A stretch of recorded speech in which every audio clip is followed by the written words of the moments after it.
और एक बार फिर रुक करते लखनऊ का इंदिरा गांधी प्रतिष्ठान में, जहां ब्लॉक प्रमुख जिला पंचायत अध्यक्ष को संबोधित कर रहे हैं राष्ट्रीय अध्यक्ष बीजेपी के जेपी नड्डा। 2 लाख करोड़ था, आज वो बढ़कर के 5.5 लाख करोड़ हो गया है। 2017 में से लेकर के अभी 5.5 करोड़ हो गया है। आपकी जीडीपी 10.90 लाख करोड़ थी, आज वो बढ़ करके जीडीपी जो है वो 21.73 लाख करोड़ हो गई है। आप ईज ऑफ डूइंग बिजनेस में नंबर 2 स्थान पर आकर के उत्तर प्रदेश खड़ा हो गया। नंबर 2 पर बिजनेस करने में उत्तर प्रदेश के बारे में कहते थे दंगों का प्रदेश, उत्तर प्रदेश के बारे में कहते थे जाति उन्माद का प्रदेश। और मैं 1998 से स्वास्थ्य मंत्री रहा हूं। मैं अपने हिमाचल में बहुत अच्छा काम करता था, फैमिली प्लानिंग टॉप मोस्ट, लोगों को सुविधा देना टॉप मोस्ट, सब कुछ।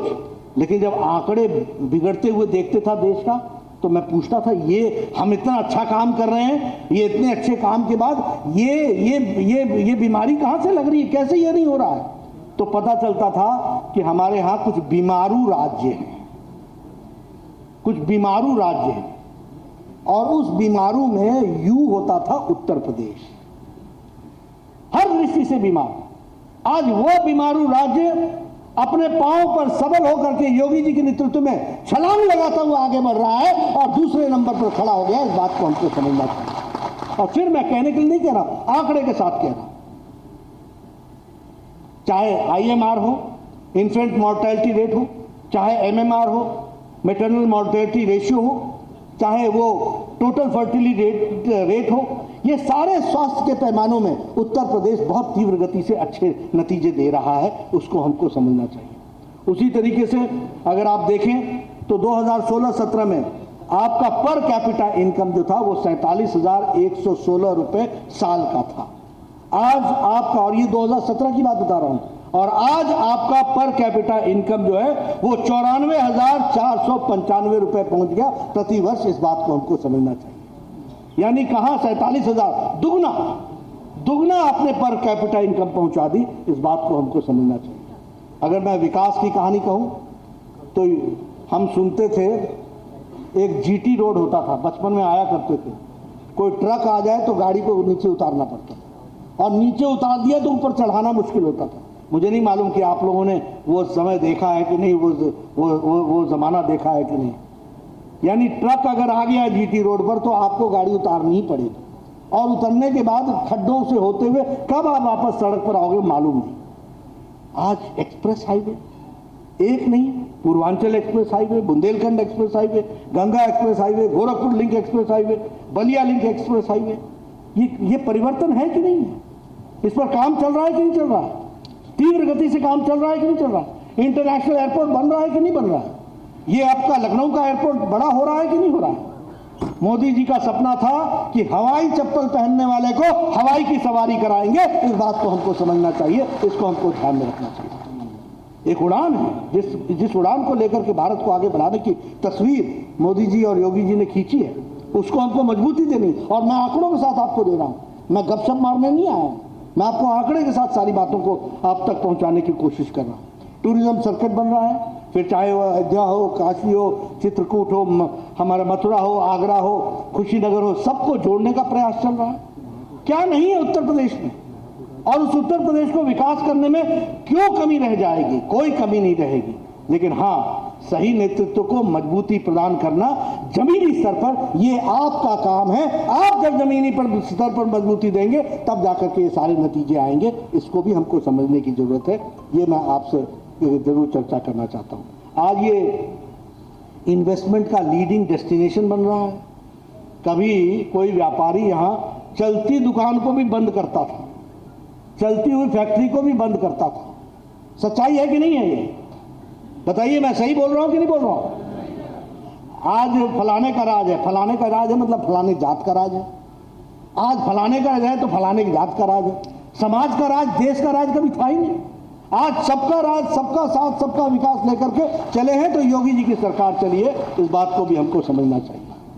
अभी अब one nation one district one product की बात कर रहे हैं। अमेजॉन के साथ, फ्लिपकार्ट के साथ समझौता हुआ है, एमओयू हुआ है। इसमें हर जिले को उसका उत्पाद बढ़े, जिससे उसकी एम्प्लॉयमेंट बढ़ सकेगी, इस पर काम हो रहा है। One nation one ration card में उत्तर प्रदेश सबसे पहला राज्य है जिसने one nation one ration card लागू कर दिया, इस बात को समझना। अब आप पूछेंगे ये one nation one ration card का फायदा क्या है? फायदा ये है कि अब उत्तर प्रदेश का कोई भी व्यक्ति मुंबई में जाकर के काम करेगा तो वहां वो राशन कार्ड दिखा करके अपना अन्न ले सकेगा, ये उसका फर्क पड़ेगा। वो अगर कहीं तमिलनाडु में जाकर के काम करता है तो वहां भी वो राशन कार्ड की कॉपी दिखा करके अपना अन्न ले सकेगा पीडीएस के दुकान से। ये one nation one ration card से फर्क पड़ता है, उसको हमको समझना चाहिए। उसी तरीके से किसानों के लिए जो यहाँ पर इंटरवेंशंस की गई हैं वो बहुत सारी हैं, जिसके बारे में समय समय पर लोगों ने चर्चा की है। अभी कोरोना के बारे में चर्चा हो रही थी। मित्रों, मैं 2-3 बातें करना चाहता हूँ। सबसे पहली बात तो ये कि कोरोना में आंकड़ों से, मैं पूर्व स्वास्थ्य मंत्री हूं इसलिए आपको बता रहा हूं, आंकड़े ये बताते हैं कि कोरोना के सामने अमेरिका, जर्मनी, ब्राजील, इटली, ये सारे देश ने अपने आप को असहाय महसूस किया, लाचार महसूस किया। इनकी स्वास्थ्य व्यवस्था टूट गई, समाप्त हो गई, ये नहीं लड़ पाए। और क्या है इन देशों की आबादी? 32 करोड़, और उत्तर प्रदेश से थोड़ा ज्यादा, किसी की 6 करोड़, किसी की 3 करोड़, किसी की 2 करोड़, स्वास्थ्य सेवाओं में लैस। और ये 130 करोड़ का देश जहां सिर्फ एक लैब थी और वहां पर कोरोना की लड़ाई लड़नी थी, मोदी जी ने समय पर लॉकडाउन लगा करके इस देश को 3 महीने के अंदर कोरोना से लड़ने के लिए तैयार किया। इस बात को हमको समझना चाहिए। आज हमारे पास, उस समय हमारी टेस्टिंग कैपेसिटी पिछले साल 1500 थी, आज हमारी टेस्टिंग कैपेसिटी पर डे प्रतिदिन 25 लाख है। उस समय हमारे पास टेस्टिंग लैब सिर्फ एक थी, आज 2500 से ज्यादा टेस्टिंग लैब है। उस समय हमारे आइसोलेशन बेड जो थे वो 14 लाख थे, आज 14 लाख हैं। उसी तरीके से हमारे आईसीयू बेड्स जो सिर्फ 20,000 थे वो बढ़कर के 81,000 हुए। इस बात को हमको समझना चाहिए। और उत्तर प्रदेश की अगर मैं बात करूं तो आप कोरोना के टेस्टिंग में नंबर 1 प्रदेश है। सबसे ज्यादा टेस्टिंग हुई है तो उत्तर प्रदेश में हुई है। 5 करोड़ 70 लाख सैंपल्स अभी तक टेस्ट किए गए। उसी तरीके से 1.5 लाख टेस्ट प्रतिदिन उत्तर प्रदेश में हो रहे हैं। 1.5 लाख टेस्ट प्रतिदिन उत्तर प्रदेश में हो रहे हैं। और हमारे टेस्टिंग की जो फैसिलिटी है वो 1260 हमारे ऐसे सेंटर्स हैं जहां टेस्टिंग हो सकती है। और उसी तरीके से आइसोलेशन बेड्स 54,000 हैं और आईसीयू बेड्स 5,900 हैं। इस बात को भी हमको समझना चाहिए। ऑक्सीजन की बड़ी चर्चा हो, वेव 2 में ऑक्सीजन की बड़ी चर्चा हो, लेकिन आपको जान करके आश्चर्य होगा कि प्रधानमंत्री जी ने 1 सप्ताह के अंदर ऑक्सीजन जहां 3000 मेट्रिक टन था उसको बढ़ा करके 1 सप्ताह में 9,440 मेट्रिक टन तक पहुंचाया। इस बात को हमको समझना चाहिए। जल से, नभ से, थल से, तीनों रास्तों से ऑक्सीजन को पहुंचाने का काम किया गया। ऑक्सीजन एक्सप्रेस चली, वायुयान ने, भारत के वायुसेना ने 1 हफ्ते के अंदर 1400 सॉर्टीज लगाई, यानी 1400 उड़ानें भरी टैंकरों को लेकर के गंतव्य स्थान पर पहुंचाने के लिए। और 1 सप्ताह के अंदर ऑक्सीजन की दृष्टि से इस काम को किया गया। अभी वैक्सीनेशन की बात करें, आपको जान करके खुशी भी होगी, आपसे मैं चर्चा कर रहा हूं। स्मॉल पॉक्स आया था ना, तो जब सारी दुनिया में स्मॉल पॉक्स के टीके लग गए थे ना, तो भारत को कहा गया था तुम भी ले लो जरा स्मॉल पॉक्स के टीके लगवा लो। जब दुनिया पोलियो से मुक्त हो गई तब कहा कि चलो पोलियो के 2 ड्रॉप तुम भी ले लो, और तब भारत पोलियो मुक्त हुआ। और वो भी तब हुआ जब हमारे मंत्री, दिल्ली के मंत्री बने थे जिन्होंने पोलियो का अभियान लिया, उसके बाद हुआ। लेकिन यहां कोरोना आया, किसी को नहीं मालूम था इसका वैक्सीन बन पाएगा नहीं बन पाएगा, कौन बना पाएगा कौन नहीं बना पाएगा। प्रधानमंत्री मोदी जी ने 20 अप्रैल 2020 पिछले साल एक बड़ी टास्क फोर्स बनाई और कहा कि आप वैक्सीन बनाने का काम शुरू करो। उद्यमियों को प्रेरित किया, भारत सरकार से आर्थिक मदद दी, सरकार के अफसरों को लगाया, साइंटिस्ट को लगाया, सब लोगों को लगा करके। और आपको जान करके खुशी होगी कि एक नहीं 2-2 वैक्सीन 9 महीने में तैयार करके भारत के मोदी जी ने भारत को दिया है, इस बात को हमको समझना चाहिए। ये अलग बात है, वैक्सीन हम लगाएंगे नहीं, ये तो बीजेपी की वैक्सीन है। आजकल लग गई है, वो बीजेपी का लग गया टीका। ये नेताओं की सोच बताता है। जो लोग इतनी छोटी सोच रखें वो उत्तर प्रदेश का नेतृत्व कैसे करेंगे? ये सोचने वाली बात है। क्या कहा? ये बीजेपी की वैक्सीन है। अरे उद्यमियों ने पूरी ताकत लगा दी, एक नहीं 2-2 वैक्सीन बनाई। दुनिया ने हमसे वैक्सीन मांगी, वैक्सीन मैत्री के तहत हमने दुनिया को वैक्सीन दी, अपने आप के देश के लिए व्यवस्था की, और आज हम बड़े गौरव के साथ कह सकते हैं कि वैक्सीन की कोई कमी नहीं है। और दिसंबर तक 135 करोड़ वैक्सीन भारत के उद्यमी बना करके देंगे। इस बात को हमको समझना चाहिए, इसके लिए भी काम चल रहा है। मैं आपसे निवेदन करूंगा कि आप इसकी चिंता करें कि आपके इलाके में एक भी व्यक्ति वैक्सीन के बगैर न रह जाए। ये हमारी जिम्मेवारी, और डबल डोज लेना है, एक डोज और फिर समय बीतने के बाद फिर डबल डोज, ये हमारी जिम्मेवारी है। हम नेतृत्व ले रहे हैं, हमारे गांव में कोई आदमी से वंचित न रह जाए। भारतीय जनता पार्टी ने काम लिया है स्वास्थ्य स्वयंसेवक का। 2 लाख गांव में हम 2-2 हेल्थ वर्कर तैयार करेंगे, उसकी ट्रेनिंग चल रही है।